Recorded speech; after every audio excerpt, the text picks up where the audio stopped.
Are we there? Oh, this meeting is being live streamed. Got it. Wait, I don't agree. What if I canceled this and walked out? You're like, no. Okay, all right. It says it's directing to YouTube. Oh, okay. It's so weird because I'm so used Okay. to watching your lives and I can't see what's happening right now. Okay, hold on 1 second. I think I can hear like both of the chats. Hold on. Both of the chats. Is there someone else here? 1 sec. I'm having a technical difficulty. No worries. I can hear. Okay. Okay. All right. 1 second. All good. Okay. Water break. Okay. Hold on. I think. Also, Lucy, just to see if you're still hearing an echo, I will ask you one question. Okay. How many of your guests have shown up in a swimsuit? Is that acceptable? It's totally acceptable. I feel like I probably would have done that today. It's really hot. It's really hot here today, but it's zero. So hot here. Yes, Matt Murray of Matt Loves Cameras has never turned up in his swimsuit. Matt, new challenge. Yeah, 2023 challenge. Anyway, sorry about that awkward beginning. I was getting some like echoing, and then I could hear the chat, and yes, my sound guy has come in and helped me fix it. But love that sound guy. Yeah, love that sound guy. Hello, Anthony. I can see that you've already joined. Thank you so much. And thank you to you, Ali, for joining me on this live stream. I'm very excited. Thank you for having me again. This is so fun. Yes, it's been a while since we did the podcast together, so I'm excited to chat with you again about a few different things this time. I feel like we kind of have a similar audience. There's a lot of crossover between my channel and your channel, 1 Month 2 Cameras. But for anybody either joining now or listening back later who isn't aware of you, can you just give like a short little rundown of who you are and what you do, please? Yep, I sure can. Yeah. So I'm Ali O'Keefe, and I have the channel 1 Month 2 Cameras, as you said, where I just really focus on kind of a little bit more niche cameras, like older cameras, Digicams, DSLRs, like cameras that are kind of pre-2016. I would say, usually like on the earlier side of that, specifically focused on like CCD sensors. Wow, we're just really getting specific there. But so specific. That's kind of what I'm into. No, I love that. They say that you got to niche down. So you've definitely done that. No, your channel is super awesome. I'm always talking about it and always recommending it. And I love your #NoBadCameras like ethos and what you're promoting. And I feel like, YouTube really needed you and your channel and everything that you share. So that's awesome. So you're not in your usual LA location. You're in Tahiti at the moment. I'm not. I am in Tahiti. Yes. I got here on New Year's Eve. Actually, I had like a beautiful, like transformative New Year's year, and the whole premise of like us chatting about New Year's resolutions and 2023 and future plans and all that is perfectly timed, because when we initially discussed having a chat, like, I don't know what it was, like a month ago or something. I was like in a very different place and thought like, oh God, I'm going to have really boring answers. Like, I want to learn how to do DaVinci Resolve, like, which I do, by the way. I do want to do that too. You're like, I still want to do that, but it gets more exciting than that. Yeah. It's still on the list. But yeah, I kind of shared on my stories recently, probably too dramatically, because I think I scared a lot of people. Sorry about that, people. But I kind of had an upheaval in my personal life in like just right after we chatted, actually. So like a month ago. Yep. And in the span of 24 hours, well, like basically I'll just like do the shortcut version. On a Wednesday, I found out, and I'm going to do this without crying, I swear. I found out that my mother-in-law, who's like a very, very important part of my life, and she watches my kids. She's like watched both of my kids for the first years of their lives. Like she just watched them. My husband and I went to Mexico, and she just watched them. She's like super tough as nails. She's amazing. And we found out on a Wednesday that she'd had 4 strokes. And Oh my then my God. husband got on a plane Thursday morning to go take care of her and try to get her back to LA. Eventually we knew it would take time, but just to be there with her and, assess the situation and try to see what the future would look like. So that was Wednesday. He flew out Thursday morning. Thursday night, I took my girls to the theater to try to normalize stuff and whatnot. Distract and yeah. Yeah. And as we were being seated in the theater, I got a phone call that my father had been put on life support. So it got pretty intense, pretty fast. Oh my God, Allie. Yeah. And like both at crazy. the same time, like it's like double whammy. Like you've just found out about one thing and then another thing. Oh my God, I'm so sorry. So it was really and of course it was the end of year at work. So wrapping everything up for work and like trying to deal with like last minute budget closures and like asks from clients who are trying to spend all their 2022 budget and all that sort of stuff. So it was a very intense moment. Oh my God. But the upside of all that was like coming out of that, I like had this really sort of momentous, like, holy shit, what am I doing with my life moment? So like it totally changed how I thought about 2023 and everything that I want to do in 2023. So there's like a light.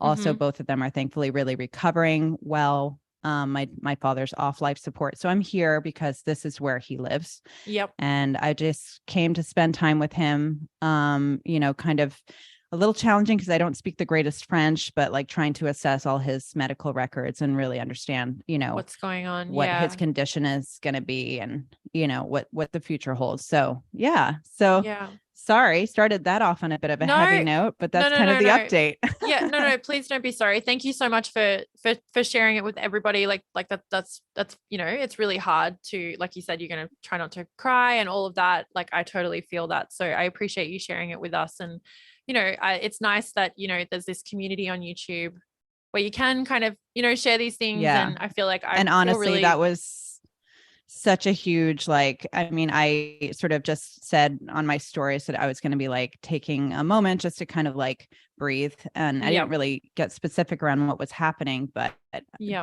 the support was so incredible. And like, honestly, was such a huge comfort and also just like a validation of like wanting to reshape and reinvent my sort of life and trajectory. So that's kind of like my 2023 statement is, or my intention statement or whatever you say, is like to sort of prioritize self-care and reinvent. So self-care and reinvention are like my North Stars for 2023. Yeah. Awesome. Yeah. It's obviously, when like things like this happen, it's not like good by any means, but like you said, there's kind of a silver lining that comes like out of them, or things like this really, put you in a different space to then rethink everything else that's going on. Whereas if everything kind of stays on like an even keel, then you kind of just keep like, plugging away and doing what you normally do. So 100%. There's always something. And I'm sure like everyone can relate to like the last 3 years feeling like survival, right? Like we've all just been like in it, doing it. Yeah. And so I think this was like a good sort of like, okay, take a step back. We're kind of emerging from, survival. I think for me, at least, the survival mentality of the last 3 years, even though we're not in like lockdown COVID anymore. Yep. It's just persisted as a mentality, and it's time to step back and break through that and like be a bit more intentional with my life. So I'm excited about that sort of outcome from like, emotionally traumatic circumstances. Definitely. And I'm impressed with how quickly you have gone from like those events to being like sitting here, or when you've like voice messaged me and you've been like, I've got all these like new aspirations and goals and things that I want to like achieve off the back of something, quite traumatic. So, so well done to you. You're very, very strong, Allie. And I thank you so much for jumping on here when all of that is going on. I think that's, really awesome of you. And I think it's important to carry on with your, creative things. It's like when I had a baby and I was really struggling, like the YouTube thing really helped me, and it was a good distraction. Totally. It was a good thing for me to just focus on outside of everything else that was going on. So yeah, I think it can be really powerful. So I'm glad that you're able to be there with your dad in Tahiti as well. And Yeah, it's yeah, great. That's a real gift. That's one of those things where I was like, I get to yeah. have this. Like that Mm. was my Christmas gift of 2022. Yeah. That's a great way of like reframing it, and yeah, being able to be there for sure. Yeah. Awesome. All right. Well, thank you so much to everybody for joining. Looks like we've got a lot of people in the chat. That's just really, really cool. Thank you so Oh, much for joining. Hello to everybody. Keep commenting, and I'll check back in. But yeah, I want to continue with our chat. So I've made a few notes here so I don't get off track, because yeah. I know how off track No, we I can know you get and when I we start can. talking. So other than the sort of the end, like you were just talking about of 2022 there, how did you feel about the year, like in photography, and kind of like your channel? You started your YouTube channel last Yeah. year, and that's just had like so much success. So yeah, how do you feel about 2022 from a photographic kind of point of view, I guess? Totally. Yeah. I mean, like as a year, it was like a banner year for me. Like I think that this was also, it's an interesting way of considering it, because I think I was in that grind, really hit harder, much more so when COVID started, but I also started taking much more like managerial jobs, like high level jobs Yeah. around the time that COVID hit. And so it became a less and less creative role. Yeah. Yep. And so I think that YouTube was like such a huge game changer for me personally in 2022, in terms of like, it just gave me a reason to photograph and like forced a discipline around it, which was so rewarding. Like I say this to everyone on like my channel all the time, like people who message me, like start a YouTube channel. Yeah, Like so do I can't endorse it enough. It's like the best. Yeah. And also I think like the ultimate sort of outcome of that, which I think I knew on some level at the beginning, but I don't think I realized just how much I was driven by this, was like photography is the tool, but it's not the reason for being. Like what I was actually looking for was a community of people and having those bonds and relationships. And that has been everything in 2022. So like it was just an absolutely wonderful year. And I also like just loved, I counted, I think I did 33 videos last year. Wow, well And done. for me, like as someone who Yeah. like has no time, Yeah, definitely. that was That's like so really good. exciting. And I got to shoot like almost that equivalent number of cameras. So it was just like a nerd year in heaven. It was great. Oh, that's so awesome. Yeah, that's great. I think like, especially doing it on your own, like everybody knows, like I have someone else that's doing a lot of the heavy lifting, and like, like sharing it with them. So we were just talking about trying to balance your time, and you were saying like, your husband will take the kids for an hour and then you can work on YouTube. And like my parents help a lot, but yeah, doing it kind of on your own, I think. And there are so many creators like in the photography space on YouTube that are, doing it on their Yeah. own. Yeah. And Totally. I especially going out, getting footage like B-roll, and then taking the photos and then putting it together. I'm like, oh, that's just so it's so much to do. So well done. You're just 33 videos. smarter than us. You're just smarter than us, Lucy. I'm a good outsourcer. I'm a good I think we had this conversation when we did the podcast, and you were like, you made me feel better by saying, oh no, you're like creative director. Like you'd be a good creative director Yeah. because you're good at delegating and But palming also off. like you're the like I was thinking about that too, just like recently, because I was again thinking about 2023 and just like content ideas, and like I always keep my running list of like in my phone, my notes app, like Me too. all the different things I want to do, right? Video and ideas. then I'm like, I wish I had the time to craft that. And it shows on your channel, because you clearly get the time to like really think through your content, do your research and all that sort of stuff. And like, I just, if I need to hire Lux, I will hire Lux, is what I'm saying. Yes. Yeah, definitely. Yeah. I think everybody needs a Lux for sure. Yeah. He definitely helps out so much. But yeah, thank you for saying that. We are trying to be more intentional with our content next year. Your channel is amazing. I love it. Yeah. Oh, I want to thank hear you. all about your plans for 2023, by the way. Okay. All right. Well, I want to hear about yours as well. I feel like I'm, because I have shared a little bit of it, I kind of want to hear about yours first and what you plan to Okay. do Okay. for next year. So I've seen you've been doing a little bit of kind of like shorter form content, like on reels and shorts, I think. So I'd be interested to know how you Yes. feel about that, because I know there's a lot of backlash around Oh, the short form I content. have so many conflicting Yeah, emotions around so do shorts. I. Yep. I really So struggle tell me with your it. I thoughts. think, yeah. I struggle with it because I find it, listen, I wish there was a way. They apparently used to have this, but I don't see it as a function anymore. I don't want people to get notified about the shorts. I think the shorts are great if you want to engage with them and go find them, but it drives me a little crazy that people are just getting like inbox bombarded with like content, because my goal is to try to post a short a day. I would like to try to do that, but I Okay. want them Yep. to feel like value add, right? Like, so like Yep. my concept has been kind of just like these snackable bites where it's Mm-hmm. like a fun fact, a word definition that's photographically based, Yep. a photographer you should know about, just Yep. like little snackable bites, right? Mm-hmm. Yep. But I wouldn't want to get that in my inbox every day. I mean, like maybe I'll go to their page and check it out when I see they've dropped a video, but like I Yeah. find the The notification thing constant like problematic. notification thing. Yeah, definitely. I know what you Yeah. mean. You feel like So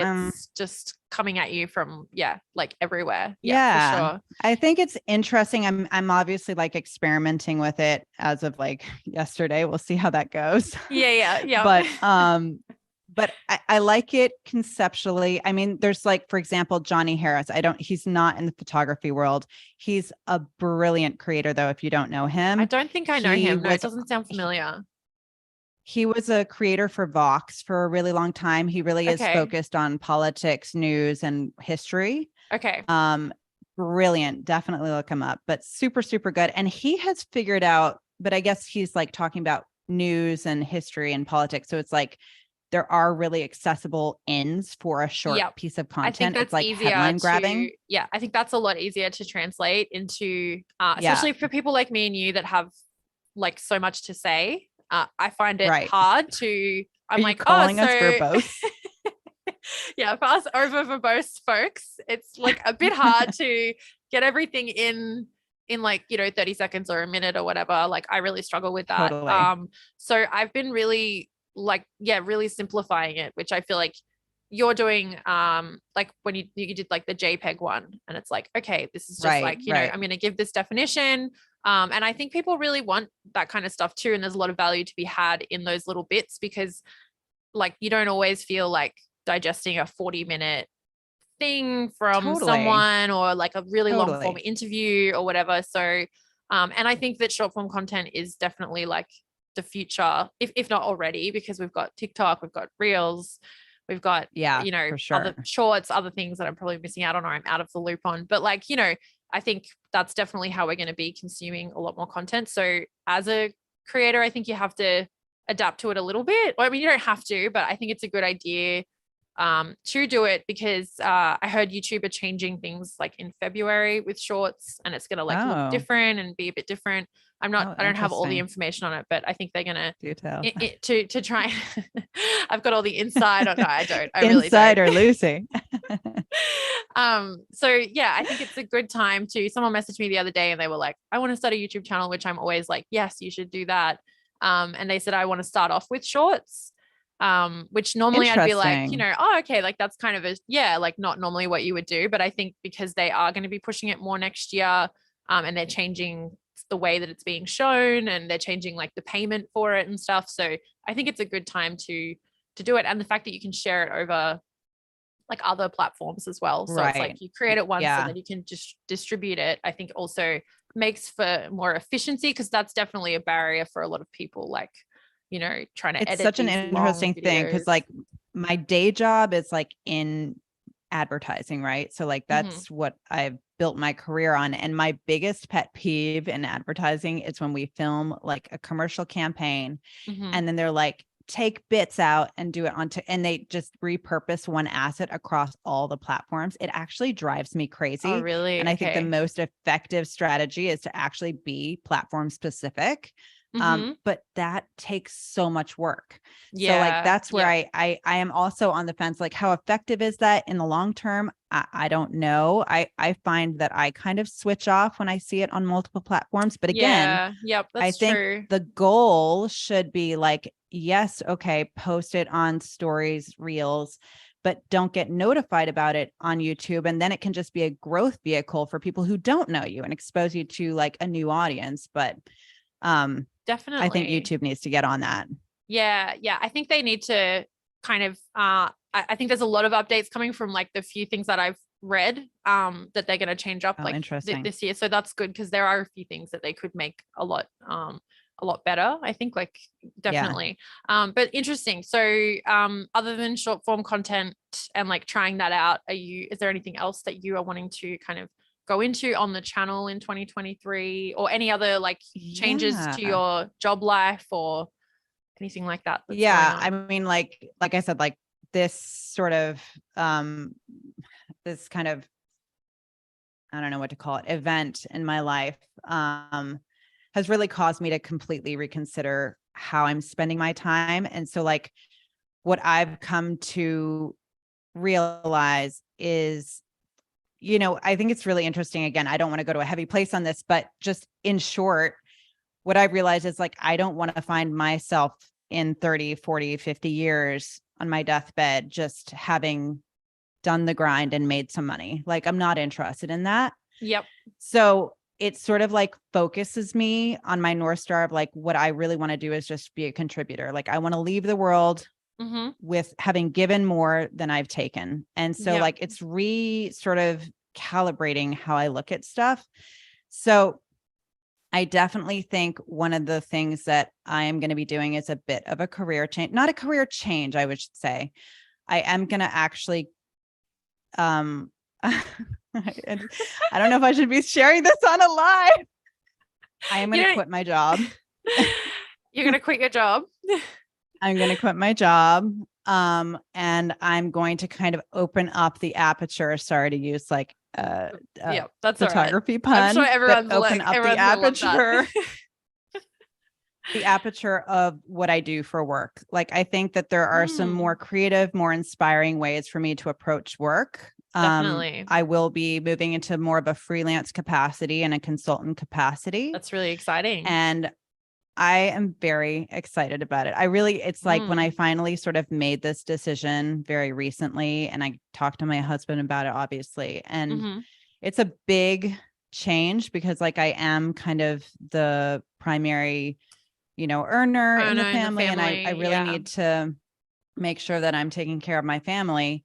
Yeah. But I also just realized it was like I had reached a breaking point. Like, I had a pretty serious, like, come to Jesus, if you will, about like, I need to change my life or I'm going to make myself sick. Yeah. And it's just not how I want to be spending my time. So I'm going to go into that sort of more freelance capacity, but open the aperture to like, I line produce, I agency produce, I can do voiceover, I can make content, I can, you know, there's so many different things that I haven't had the time to focus on. So this is like a really exciting, like, outlook for me for 2023, where I just feel like I get to take a little bit more control in what I put my attention on. So big changes ahead, but I have a lot of confidence in everything working out.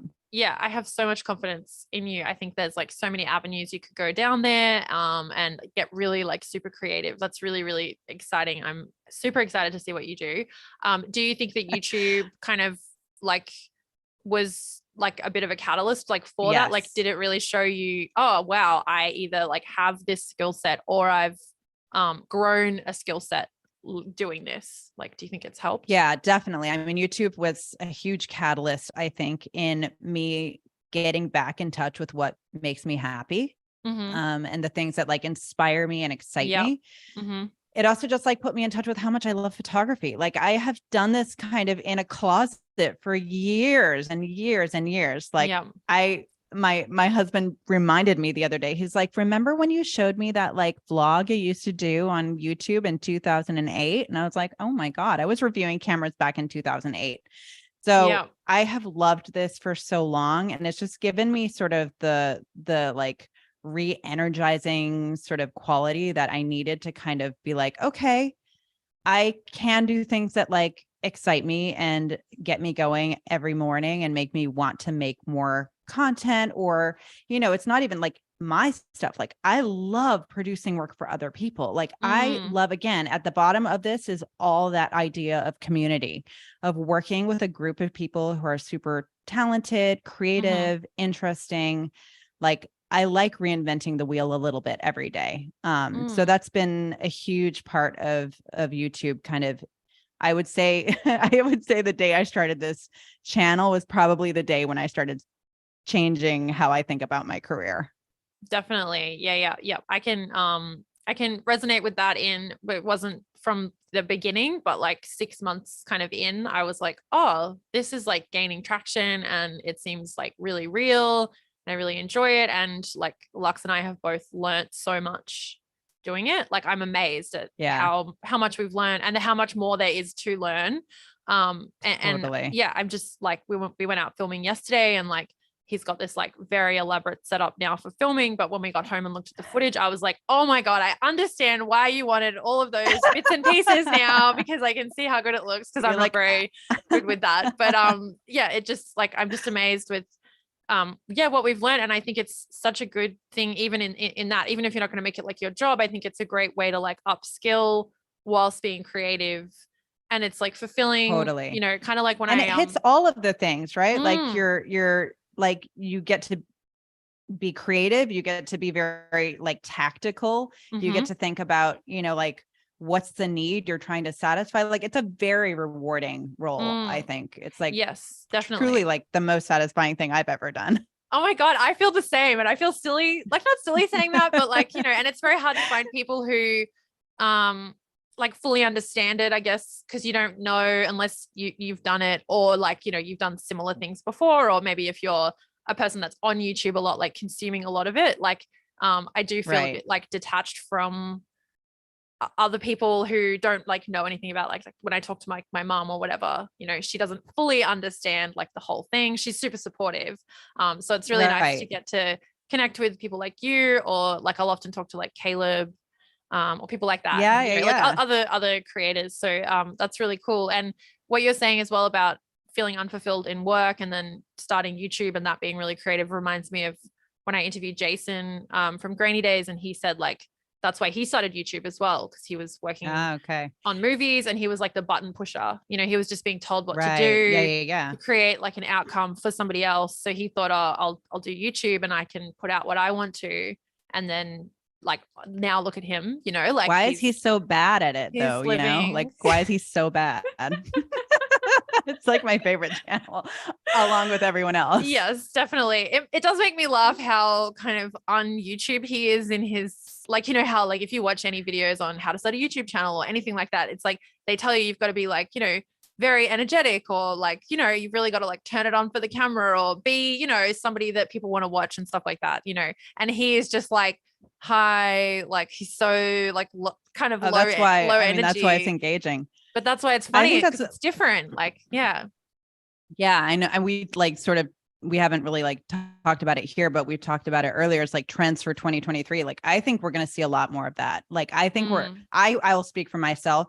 I'm so over like the YouTuber. Like, I'm so bored. I don't want to Yes. see another colored gel light in the background. I don't need to see someone else going, yo, like, Oh, I'm like, yes. don't need Yeah, that in yeah. my Yep. life, I know. Yeah. It's So getting I think we're very, going to see a yeah. change, I less think so. produced, like Yes. less like Yep. on. Yep. I agree. I think like more authentic, more natural. Yeah, I was literally like in the car yesterday talking to Lux about this, and I was like, these are my like 2023 predictions of like what's going to be, like more kind of, yeah, organic. And I think people will want to see people like just where they're at, like right now, sharing, or yeah, not be so totally. polished and so produced. And I think that's really good because it What's makes that? it more accessible for other people to then try and jump on platforms or do things, because there is this, like you say, like people, I don't want to like name anyone, but yeah, like there's the YouTuber people and it's like, oh wow, that's really like super super well produced and I need all this gear to start. And like, that's really not true. Like we used our phone. I know now we're not like that, but that's because it's an interest that Lux has, you know, but we started with our phones and we didn't let that stop us from starting, you know? Yeah. So no, that's huge. I think that's so important to remember. And like, someone in the comments will probably know this because I'm terrible with my memory and I don't remember, but like there's a whole app based on this. I think it's like, oh shoot, I can't remember, but it's like you can only post in the moment. Oh it's yes, like, I heard about this. I think it's called like, is it called In the Moment or like One Moment or it's something like that? It's Yeah. something like that. Yeah. Yeah, I heard about this But just this is like yesterday. Oh, so all the weird. We're kids so are doing like, this. yeah. Yeah. And you've Same got like person. I know you've got like 1 or 2 minutes to post. Yes, exactly. And and it like, and if it you will don't do only, it, it's then that's basically it. live post. Yeah. Yeah. So you don't have time And it to like only lasts for like a curate certain it. period of time, less than 24 hours. I think it's like very like, but the whole thing is it's stripping back production. It's stripping back the ability to like curate and like shape your image, which I think is not actually true. Like people will still be able to manipulate that to give themselves like a vibe. But I think it's really interesting and really relevant to where we're probably headed, you know, from a content perspective.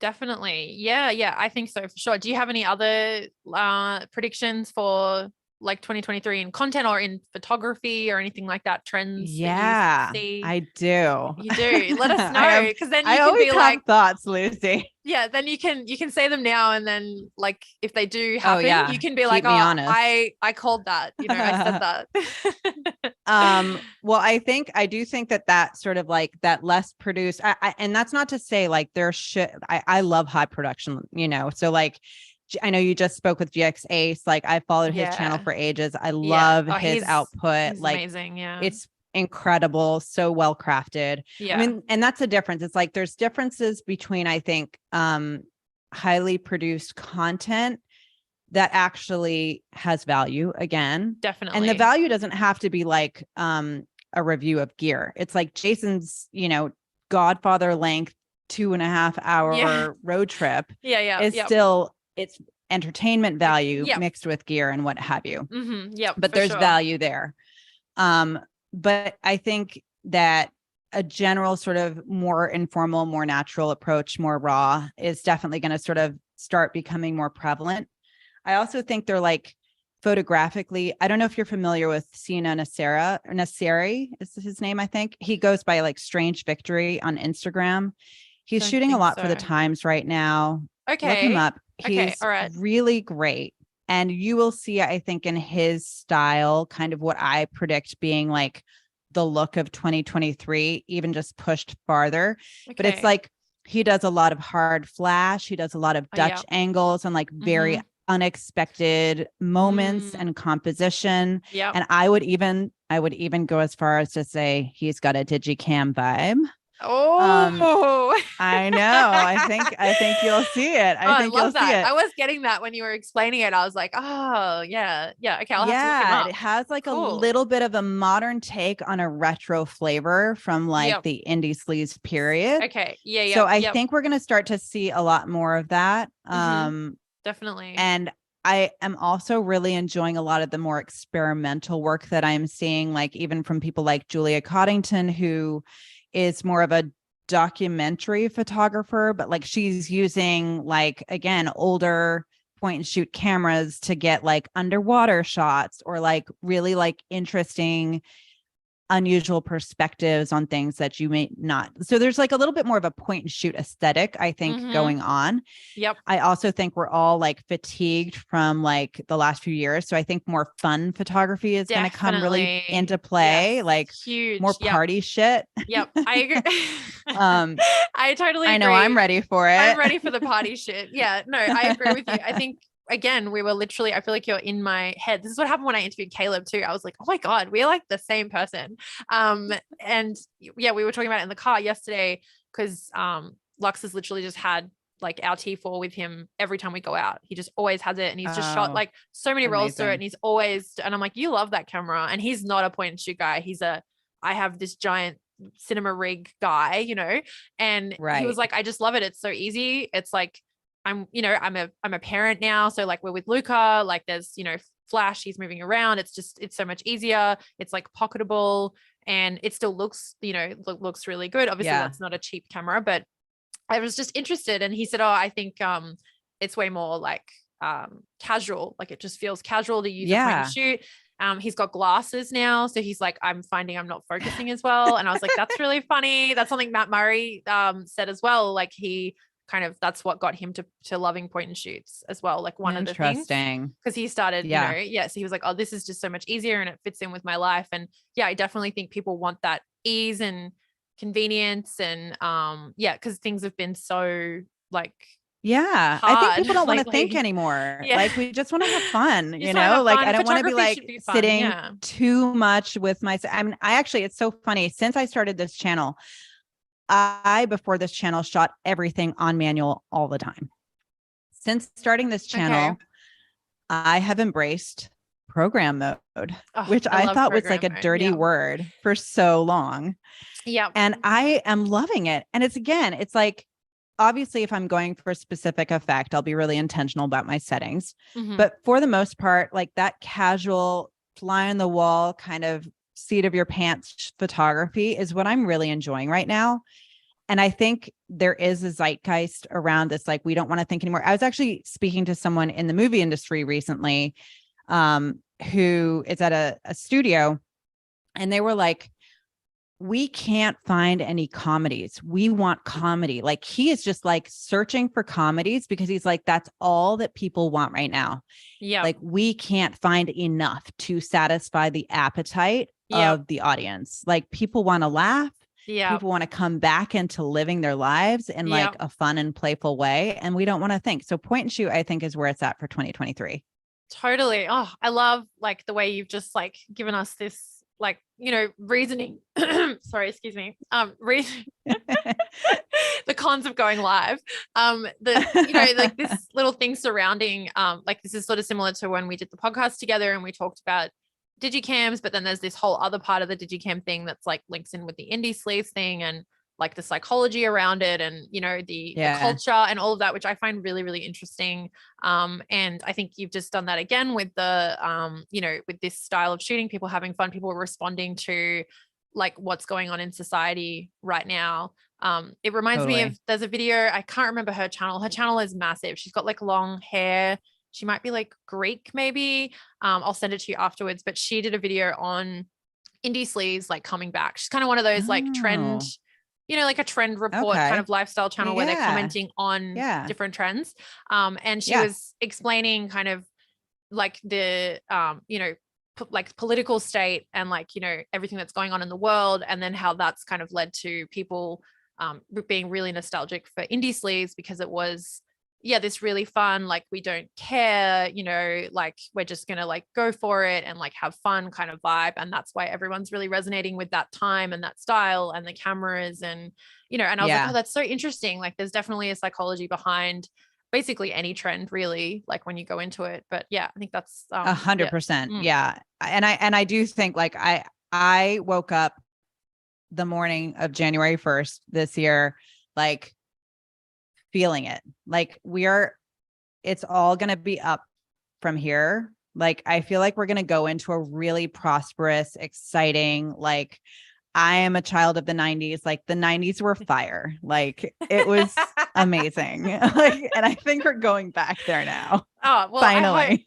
Yes. Yeah. I agree. And I think that's a good thing to put out into the universe as well. Like that this year is going to be like that. Cause I think it's been really rough for pretty much everybody, like the last few years. So awesome. Yeah, totally. I love your predictions. I feel like I'm neglecting the chat. So I will quickly catch up and say, I'll take a water break. Hello. Yes. Hello, Corey. Thank you for joining. And Terrence, thank you so much. Hello to everyone. CW Dally saying, I dig shorts. Great way to get new viewers, definitely. And is also saying your Discord is the best, Ali. I find Discord really difficult to, I've pretty much given up on it now only because I was in quite a few of them and it got really intense. And I was like, between like DMs and then like getting into the Discord, I find Discord really confusing as well. I know that a few people have said this and they're like, the more you use it, the easier it gets. But I personally have just it's found tough. it very hard I mean, to I navigate. think, and we kind of talked about this. I can't remember if it was like sidebar conversation or if we talked about this on the podcast, but Discord for me is like, it is on my goal list for 2023 to get more engaged. I pop in there anytime I have a break and can, because I love to see what people are talking about. And like, I'll lurk too. Like, I'm not always participating, but I love to see what people are talking about.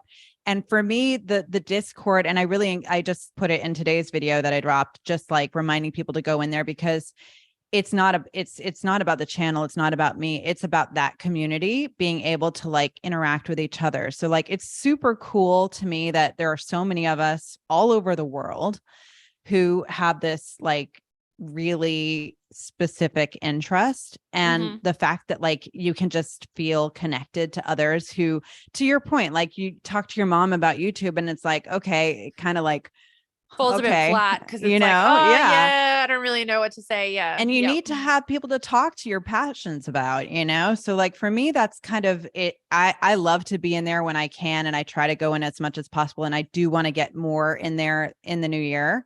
Yeah. But it is so much about like getting everyone who might like or comment on a video or Instagram post to actually talk to each other, because like they don't get to talk to each other in my comments, Yeah, I see so that. true. Not everyone else does. Yeah. So that's so what Discord is for me.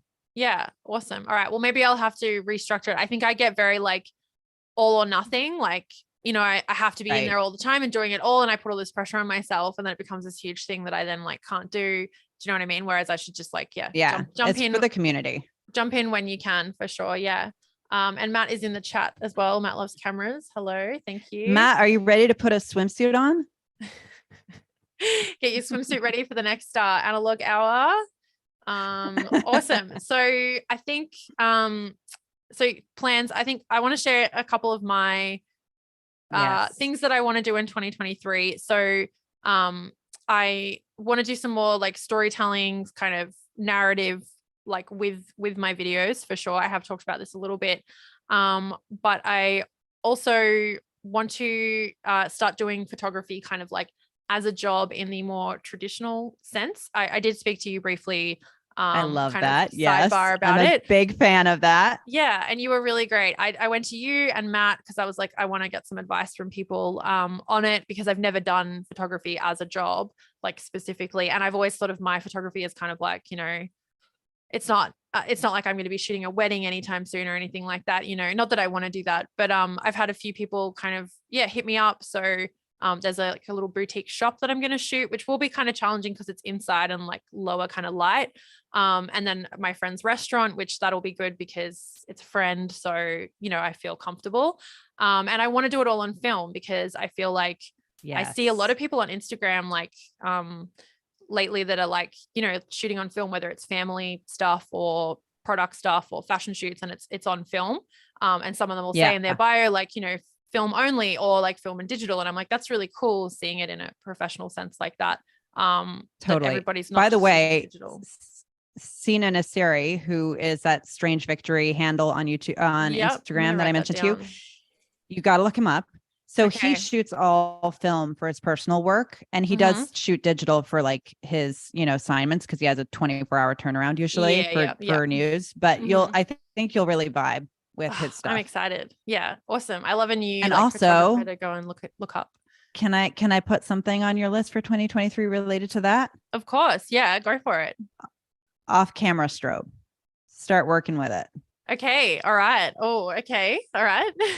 Because I feel like when you're talking about like indoors, like just like, I'm not even talking about like standing strobes or anything like that. Just literally like a wired, what are they? I can't even remember what that's called. Someone will know. Someone in the comments will jump in. Yeah. Yeah. But the cord, or you can use like a, just a remote trigger or whatever, but just like holding the strobe off to the side. You don't need much power for like interiors, depending on how big the interior is. But when you're talking about that shop, I'm like, you would kill it. Like you should definitely be bringing your Lucy Lumen vibe to all those spaces. And when I say spaces, I don't mean physical spaces, but like including physical spaces, but Spaces. like Yep. you have such a great brand and aesthetic, and I feel super excited about where you're going to take that in 2023. Thank you, Ellie. Yeah, I'm really excited too. And it feels like a good time to take on like new stuff. It's like start of the year. So I've started organizing these shoots already. And then I was talking to someone briefly yesterday about another one that I'm going to do. So yeah, it's really it's really cool. I hope I haven't kind of like bitten off more than I can chew, or like I do it and then I'm like, oh God, this is awful and it's You're stressful. Going to be great. But I was talking to Lux and he said, I really think you should own your style and make it your style. So like, that's what you offer and that's what people come to you for. So he said, even if you are like going to use, you know, the T4, like with the flash, and then just like have something else as well. And 100%. like do that. And it's like, that's what I offer. That's my style. That's the look. If you want that, you can kind of come to me, rather than trying to fit into like the box of, you know, yeah, don't reverse engineer because you won't. Yeah. Or like offering something that you don't really feel passionate about. So then it becomes like a job, you know? Like yeah, I only 100%. Yeah. I mean, I'm in a privileged position. Like I only want to do it if I can do it my way, I guess is what I'm saying, which not everybody has. Welcome the luxury to my 2023 as well. Just doing it our way. Yeah. And I think like that's kind of a good way to be, because then, you know, you can, you can engineer it to that and attract. I know I've spoken to a few different film photographers that work in like elopement spaces and stuff like that. And they've said film has actually helped me attract the people that I want, because they're people that are going to align with, you know, what I think looks cool, or like my attitude towards things, because they want film as well. Yeah. So yeah, I think that's cool. I think that's really smart. Yeah. I think like if you try to reverse engineer it and do what you think other people want, you're just never going to be satisfied. You should do it your way. Yeah, definitely. Yeah. Awesome. So that's one of my big kind of very different for me, sort of goals. And then, I want to change up the podcast a little bit, kind of similar to what we were talking about before with like shorter form content. Like I want to do shorter, more digestible episodes of the podcast that are like tips or, things I'm thinking of that might be like helpful to people, whether it's like, you know, very cool, starting a YouTube channel, or it's like, you know, motivating them to do something, or like, you know, for an example, like when GXA's had a video and it had got like 500,000 views, and I was like, oh my God, wow, obviously that's great for him, he totally deserves that. But then I shortly after had seen that my whole entire channel views was nearly at 500,000, and which is huge, and I'm like, oh my God, that's great. But it would be so easy for me to slip into that's what he got on one video, and do the dangerous social media comparison game.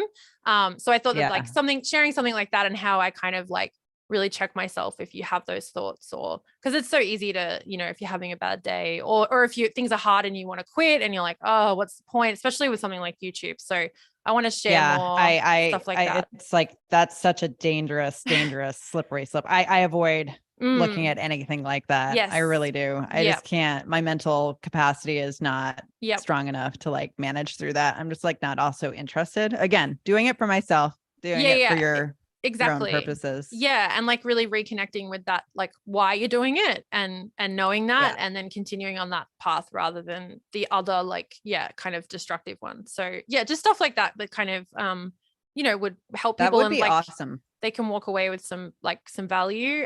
It also will help a little bit with like workflow, because interviewing people is great, but you know, you've got to work out times, and then you've got to like edit a longer episode and stuff like that. So trying to make it easier for me to put more stuff out there, like in the way that I want to. Do you see those podcasts being like more like kind of you solo, like almost like mini YouTube episodes? Yeah, like little mini solo episodes. Because with YouTube, sometimes I have an idea and I'm like, oh, like I want to do this video, but then I think, oh, it's not enough for a YouTube video. You know what I mean? Like it's more than a short, but it's not enough for like to warrant kind of setting up and then editing it and everything. Or maybe I just can't find a good angle. You know, or there's no B-roll or something like that. So this will be a good way to like put those kind of little bits like on the podcast. I think it's a very different thing. So so that's exciting as well. I'm really excited about that. And other than that, just like I want to try and get shown in more galleries and stuff like that. So just submitting my work more, and kind of using connections that I've made like last year. this year to try and get into more like gallery spaces, even if it's just small.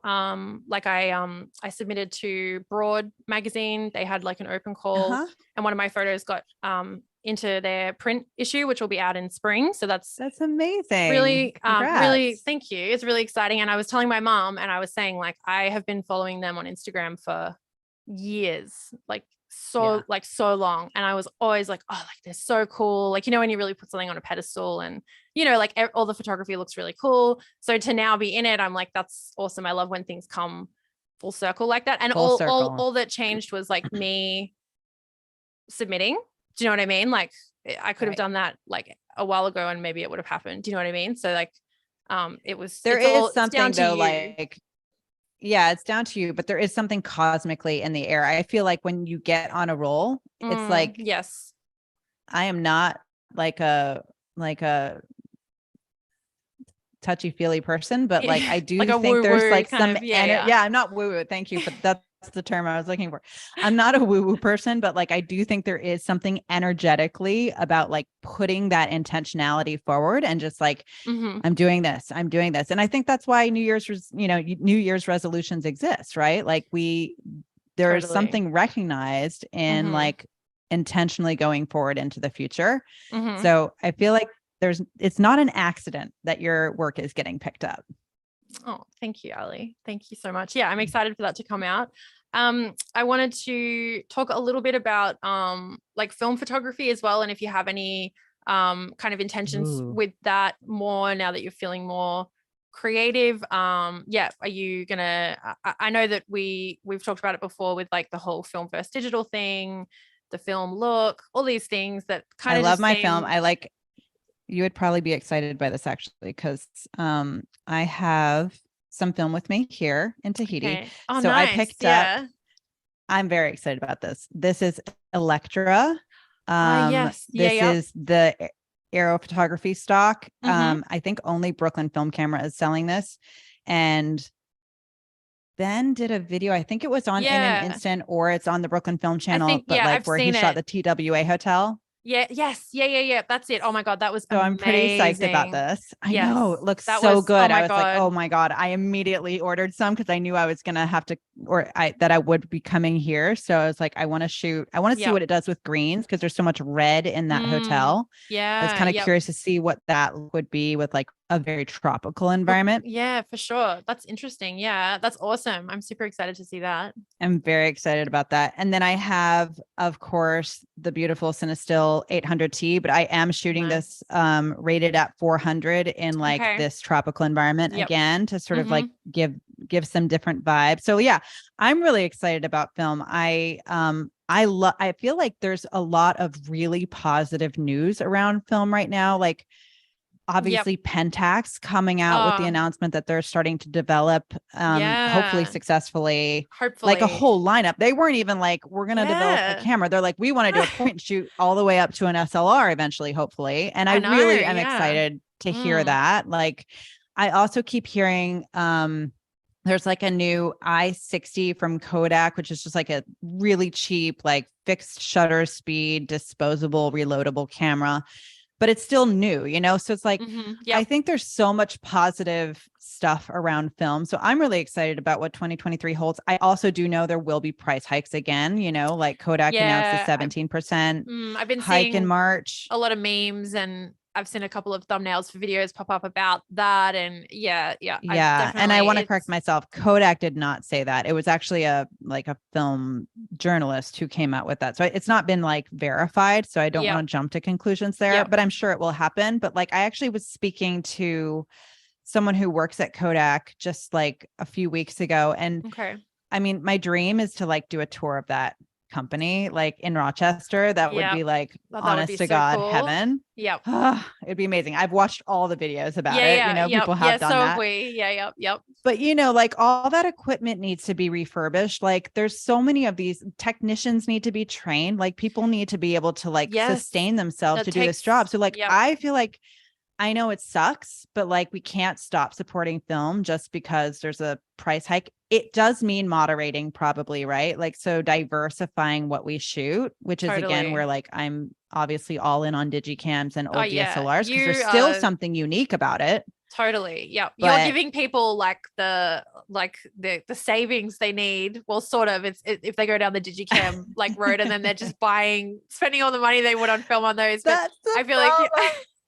That is it's my okay. problem. I was You like, I can't did it like, to save money, and I've like, yeah. I have bought so many freaking cameras. It's ridiculous, but it's Yeah, fun. I love it. it's fine. And you can't be blamed for I think I had a comment on a video, like my X20 video, and someone was like, oh, now it's gonna go up in price or whatever people say. But like you can't, I can't bear that responsibility just on my shoulders. Like, I just made a video. So, and I think you've done so much Exactly. for really like, yeah, spreading the good word of the, vintage digital and digicam thing. And I think it's, yeah, really, really cool. And so like spread out. It's not just like, high end stuff. It's like also things that people probably would be like, oh, Totally. that, but you're like, no, I'm shooting it.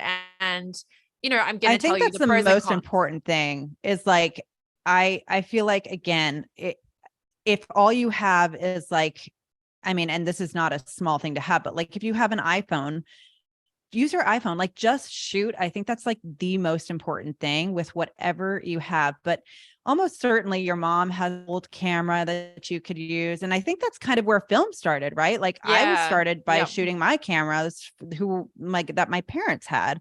Yep. And that's how I got into film. And I got into film really young and really early. And I was like completely enamored with it because it was like, oh, this is different. And I think people who are attracted to either one of our channels are probably people who are just like looking for something that doesn't feel like everything else, because Doing something unique technology is or yeah. amazing and it's done so much, but it's made everything so homogenous. And like, Yes. Yep. I think we all just want something a little different. And Want that's something a kind little of different, a where, little quirky, a little, yeah, like you're yeah, looking for those little kind of like imperfections and like things that are a bit exactly. difficult to use or a bit Exactly. slow and all of that stuff. Yeah. I predict like the Digicam thing will continue. Like I know some people that don't like it kind of say, oh, this is like a dumb trend or it's gonna like go away. But yeah, I agree with you in the sentiment of that kind of like, 90s indie sleaze thing of the having fun and like the party thing. I think that will continue because yeah, people are seeking more casual kind of like fun rather than being like, yeah, super serious and having to think so much. And then also with the like recession, I think that like shooting a digicam is yeah super like accessible. And yeah, I just think it's awesome. I get Yeah. messages like all And the and time I think about sorry, you go. oh no, I was just gonna say the bottom line is just like just shoot. Like doesn't matter what it is. If it's a digicam, if it's film, it's your phone, it's your like Yeah, super fancy totally. Nikon Z9. Like Yep. just I Yeah, think the act of capturing imagery is all that really matters. totally. Yeah, I agree with you. I'm having someone on the podcast tomorrow morning, actually. Dave, he's Australian, and I found him through Broad Magazine because they'd posted some of his photos, and then I started chatting with Ah, him. And he's got kids, so then we were doing the photo kids chat that I seem to do with like everyone, and I'm like, oh, this is so good because it's like the perfect combination of like things in a conversation for me. Yeah, I was like, oh, I love your photography, and then he was like, oh, I don't want to like burst your bubble, but it's all like I know you're a film photographer. It's all iPhone photography. And I was like, oh, it's weird that he said that. And it's something I'm going to bring up on the podcast because I was like, oh, that's fine. Like, I'm not, I don't think he was saying I was, but I think he was worried that I would be like, it's not like real photography or whatever. And I was like, no, the that's funny, really interesting. yeah. And I didn't even think about it. Like I just looked at his photos and I remember like showing Lux and I was like, these are awesome. And I'm like, wow, well done. Cause like I can't take a photo with my phone to save my life. Like, I don't know what it is, but it's just, I don't know. Like it just doesn't, cause I just don't really kind of regard it as a camera, I guess. Cause I'm always like Right. using like if I'm, going out to shoot, I'm using like a camera. So I was like, that's awesome that you're creating these like really cool compositions and, awesome photography with an iPhone. So I'm really excited to interview him and like talk more about like, yeah, why he does that and why he chooses that and stuff like that. And if anyone sort of, like a stigma attached to that, I guess, of like, Right. iPhone versus like, yeah, real camera, all those sort of things that happen in photography. So yeah, it'd be Yeah. interesting. That's I'm excited to hear that chat. Yeah. It'll be good. We will take some questions from everybody watching. I'm sorry. I feel like I've neglected the chat a little bit because I'm just. You just listened to a personal conversation with Lucy and Allie. This wasn't a real live. No. It kind of feels like that, but I think that's that's okay. Awesome. And Dave from the Old Camera Guy, thank you so much for joining. He is here. That's awesome. I'm going to try and read a few comments. New film cameras are needed. I'm tired of testing old ones to see if they work. Yes, 100%. It would be a dream if Mamiya put out their old 35mm range again. Definitely. And Matt Loves Cameras is saying, I've just published a video with 5 compact cameras Ricoh Pentax should bring back. Nice. We'll have to go check that out, Matt. I'm excited to. Yeah. Do you have any more thoughts on that announcement, Ali? I'm not sure if you've covered it on your channel or. No, I haven't talked about it, but I love Pentax. I'm a big old school Pentax fan. One of my favorite all-time film cameras was the Pentax LX. So if they were to come back with like a modern version of that, I would be in absolute heaven. That's a very sophisticated camera, and it would be like at the end of this line. I mean, I am sure they're going to go like, I think they've even said point and shoot first, and then gradually build up to potentially doing an SLR. But there's a lot that goes into, just literally having the technicians to be able to do that is going to be a challenge, I imagine, for them. So I'm really surprised, actually.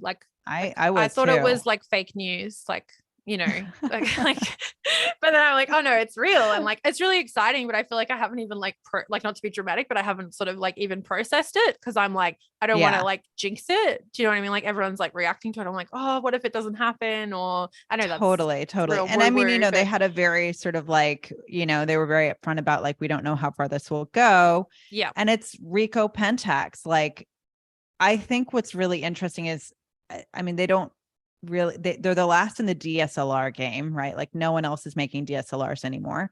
Yep. I don't know if they're planning to come out with any more DSLRs. Like I kind of feel a little suspect of that, but if that means them repositioning their resources toward film cameras, like no one's making film cameras outside of the new M6. So like, go for it. I think it'd be amazing. Oh, it'll be so amazing. And it's so amazing just for like what it means for film photography.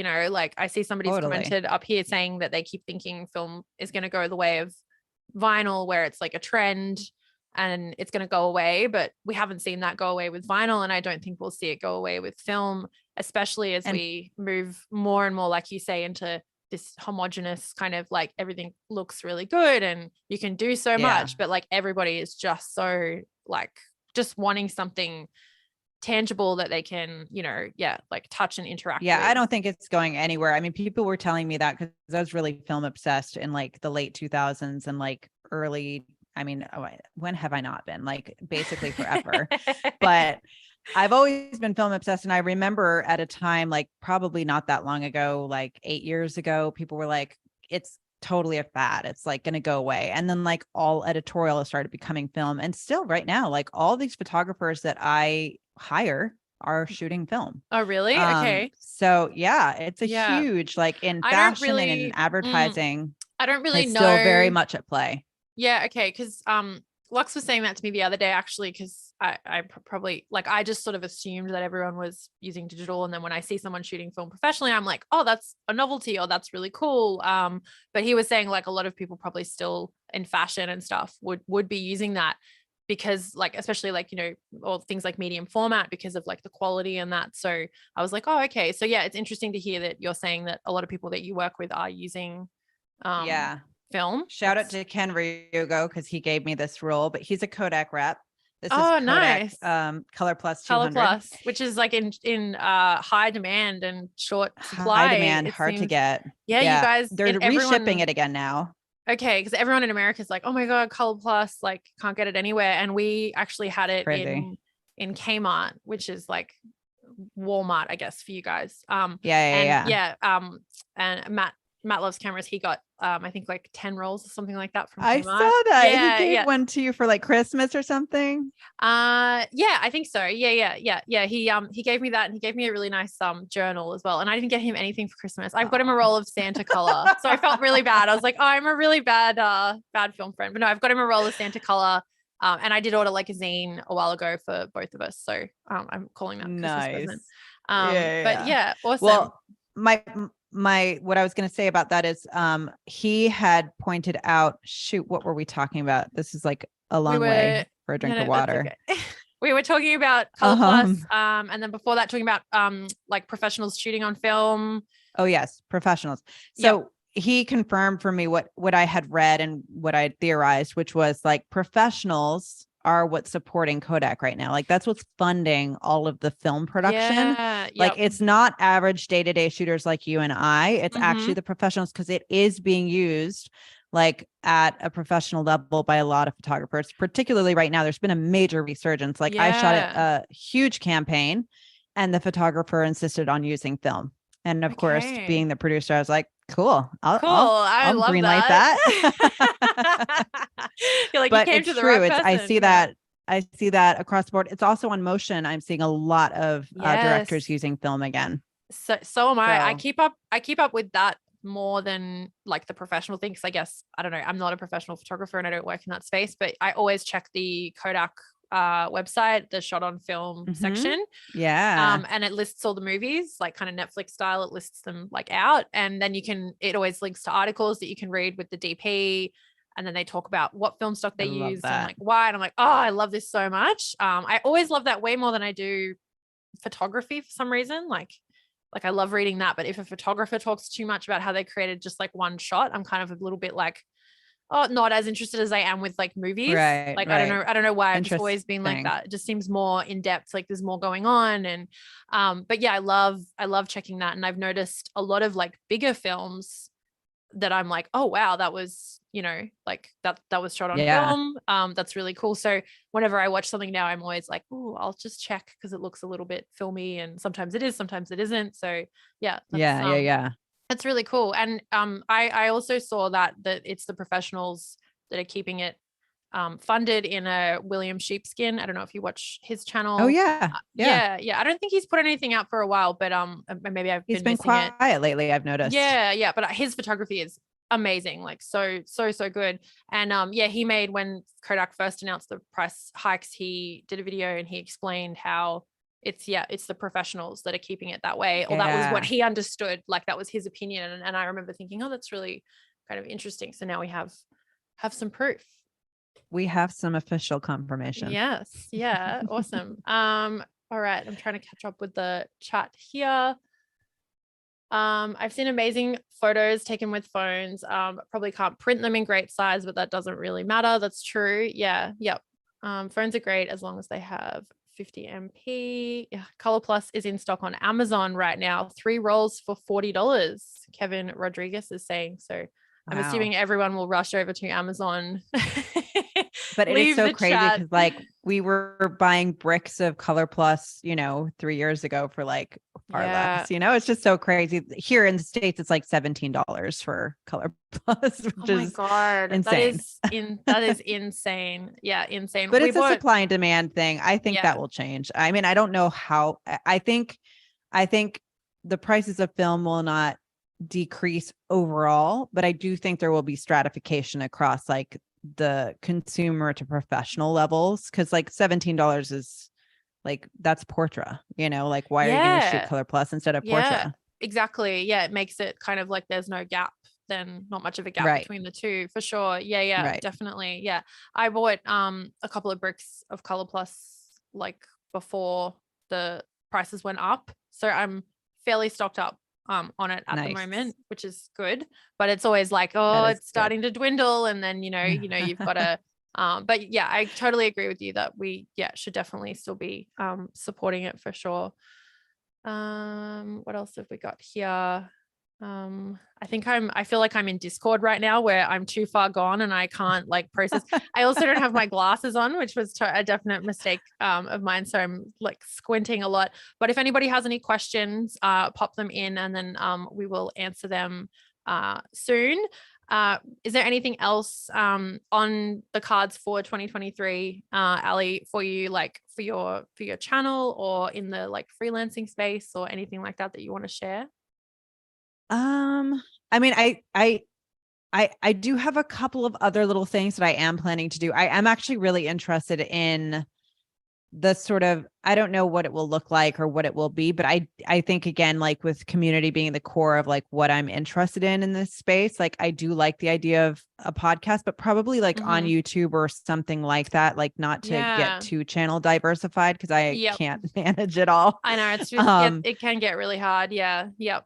But I love that idea of like talking to people. And I did one this past year. I have another one planned, but these camera chats, which are like episodes on YouTube where I just spend a day with another maker and kind of chat with them about their process and their stuff, but also like really genuinely spend the day and like show their work and talk about their work and all that sort of stuff. So I'm really loving that. Like that was a really wonderful experience. I did that in Amsterdam in like a crazy 24-hour layover situation. It was like very impromptu. Cool. Yeah, that was really, really cool. We watched, like the interview with Sophie. We watched it in the car on like a long drive. And I think we got, Luca then woke up, so we had to kind of stop. But I was like loving that. I thought it was really cool and so cool to like interview somebody like in person and be there with them. It's so different to like doing this. Yeah, it totally Not that this isn't great, and but I feel like it's No, yeah, there's something really special about it. And I think, just, having the good fortune of being in a place where there are so many creative people like Los Angeles, like I just want to take advantage of that and milk it for all it's worth. And just like also really focus on maybe like lesser known people. Cause I think that that's always really exciting and inspiring to like discover new people.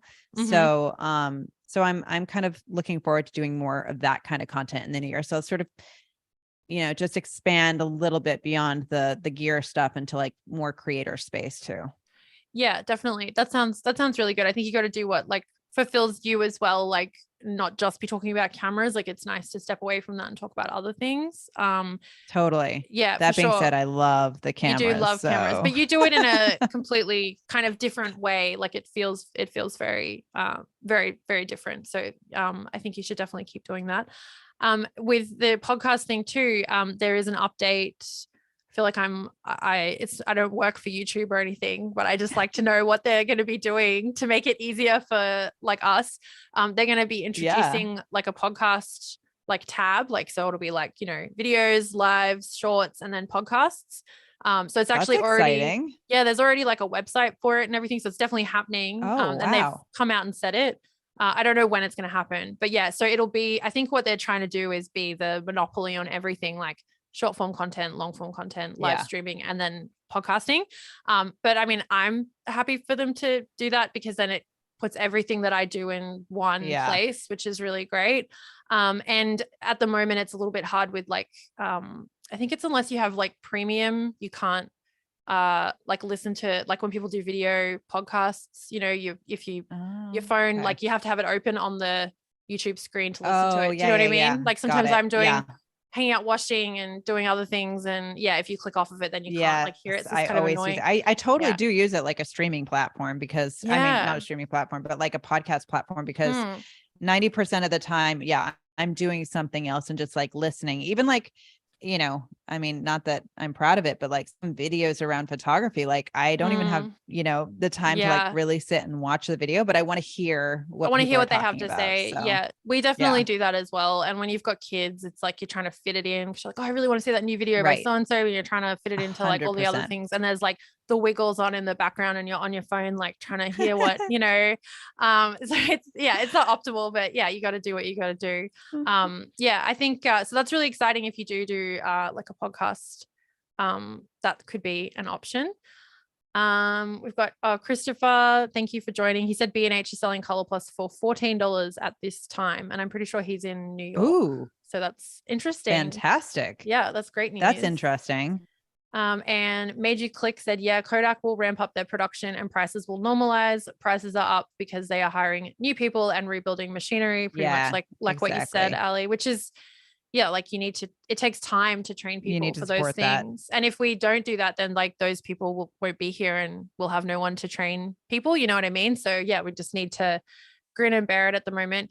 And I've got someone here, Totally. Jim Rodney. Do you know who that is, Ellie? Jimmy. Okay, I wasn't Yes, sure. I do. I've been stressing because I'm like, is he being mean? Because I'm not reading that out. No, If he's what's he being mean. saying? He's saying, ask Allie why she hates beers and cameras, Los Angeles so much, and why her life priorities are so out of whack. And I read it while you were talking, and I was like, I don't want to read this out if this guy is being a dick.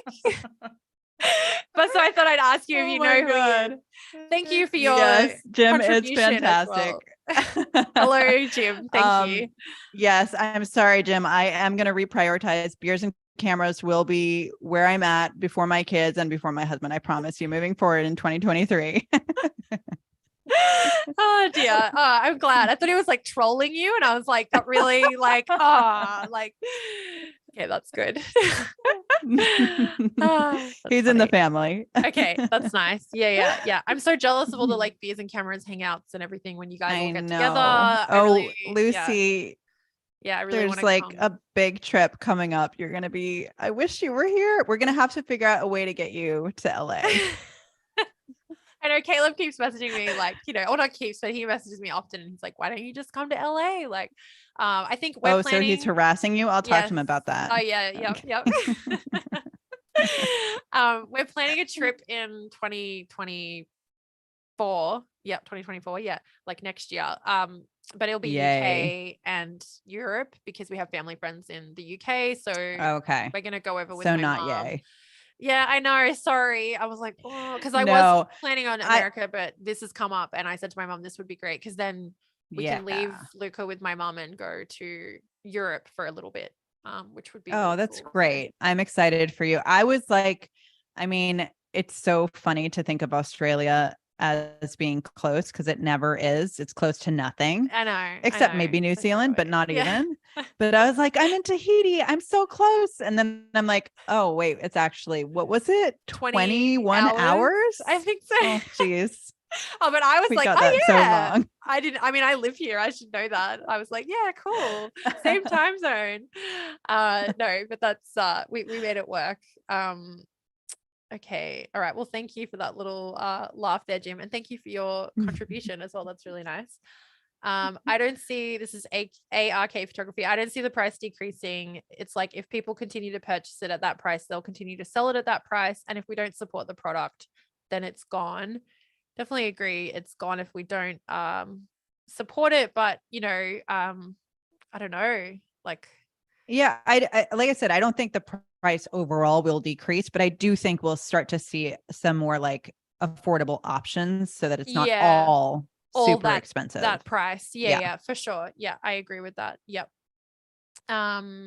Awesome. And Dave said, I'm picking up some Arista, EDU, and Kentmere tomorrow at Midwest Photo. $5 and change a roll. Awesome. Yeah. Very good. I love, I mean, black and white for starters, because you can develop it at home much more easily. And then definitely like Kentmere is fantastic. I love that film. I don't think I've shot it before. I've shot Foma Foma Pan 100. Yeah. I've shot that. And it was kind of weird because I shot it alongside Cine Still BWXX.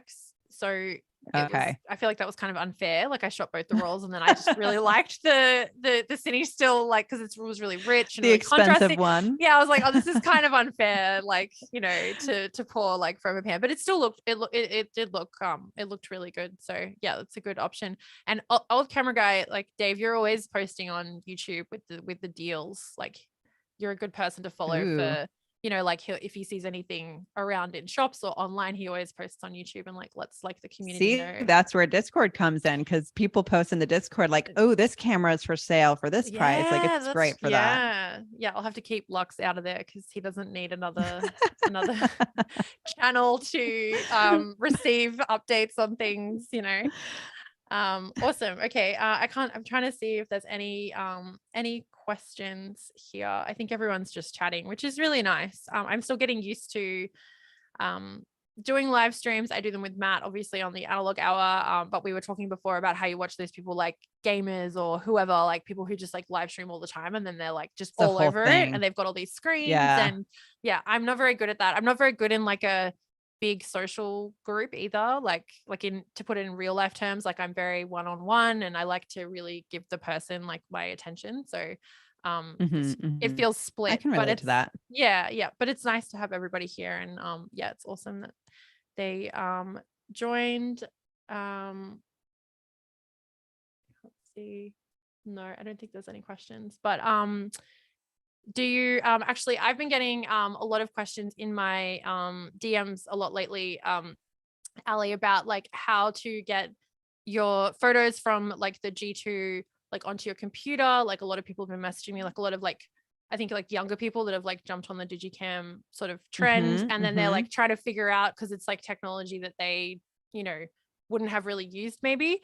So that could be another good kind of short form like little clip for you to do, because I think you're a really great person to learn from in those ways, like simple things like explaining the JPEG and like all that kind of stuff. So I'm literally walking you into this room for a reason, because I was going to say, like, my very short answer on that question is these little ones are amazing. This one takes almost everything. It takes a smart media card, an XD card, a CF card, a micro drive card, a memory stick from Sony, an SD card, and a micro SD card. Oh my God, amazing. These are just on Amazon, and I bring 2 of them with me when I travel, just in case one breaks. It's happened. But I mean, this one is particularly wonderful because it just has this little USB arm spring. So like super, super small form factor, and you just plug it in like that. But yeah, I mean, these Digicams definitely have a lot of sort of like things you don't think about. And I still need to, I know when we talked last time, I was going to make a bit of and I need to do that. That's in 2023, but a bit of a sort of an explainer video for like getting into Digicams, like a starter, beyond just like how to find a camera, but then like what to do when you're trying to buy one, or like what accessories you need to think of, etc. So that's on the docket for 2023. Definitely. That would be like much needed and like much appreciated, I think, by like a lot of people for sure. Cause there's a lot to think about and a lot to get. And yeah, definitely. I think you're the person to deliver that video for sure. Yeah. Awesome. Well, I just love that I'm walking around on a live stream. I think this is really funny. Yeah, you're really going with the authentic 2023 prediction. You're like making it happen. Very real, very raw. go make a snack, and no, that's good. Awesome. Well, I don't think we have any questions there that I can see. I've got my glasses on now, which is probably too late, admittedly, but is there anything else that you want to share or put out there into the world for 2023, Ali, before we sign off? My last resolution is just to continue meeting and working with amazing people like yourself, because your and I's relationship has been so rewarding in 2022. So oh my God, thank you for the friendship and the creative inspiration and the chats and the parenting talk and all of that stuff. That's been like putting that out into the universe, because it's been like the number one joy of my life. I mean, aside from my own kids and my husband and all that. Just in case they're listening. Yeah, no, definitely. No, it's been so good. I feel like you're my go-to for like advice, and then also like parenting, and then like content creation. And I feel like your like line of work is really interesting, and like that's why I came to you with the photography thing when I was going to take on those jobs. Like I feel like you're just very multifaceted and talented. So I'm excited to see what you do in 2023, and I think that this is like the best decision for you. Like I feel like when I've spoken to you before, your work's been really consuming, like obviously, like I'm sure that there are parts that you would have enjoyed in your job, but like it seemed like it was really taking over your life. So I'm glad that you've reevaluated I'm that. super thrilled by that. It's a great, I think, very empowering position, because I love what I do. Don't get me wrong. Like I actually really love what I do. But I think not having control over the work-life balance is where I needed to put my foot down. Like that's the intentionality I'm taking into 2023. It goes back to that thing about like on our own terms. And I think that is like going to be a bit of a North Star for me. We're doing it our way in 2023. Yeah. Our theme song is like Frank Sinatra, My Way, or like maybe the Sid Vicious version. This is like an old school reference, but this is where you and I like high five midair and the frame Yes. freezes like Mary Tyler Moore style. Yeah. That's our end screen for this live stream. Yeah. Oh, awesome. Well, thank you so much, Ali. And thank you to everybody for joining in the chat. This was awesome. And we'll definitely have to do it again and do a little recap of, where you're at and everything like later on in the year, Ali. And I really hope that that your dad is, appreciating his time with you. And it's really great that you get to be there with him. And, my heart goes out to you and your husband for, going through all of this, like right at the end of the year, and like for you showing up here and being so like positive and glowing and just, fun. It's like, that's amazing. Just so nice. Just the heat. But no, thank you for having me. It was like, I'm just like howling off over here. But no, it's really, this has been so wonderful. And thank you to also like everyone who showed up. This is always like one of my ambitions has been to do like more live stuff. I'm definitely going to start doing that on my channel as well. Definitely. I feel like you would the engagement lives. is like so I'm really looking forward to that. But thank you for having me. I always love chatting. Yes. It's been wonderful as always. Yeah, me too. Awesome. Okay. Thank you so much, Ali. Thanks, guys. See you in the next one.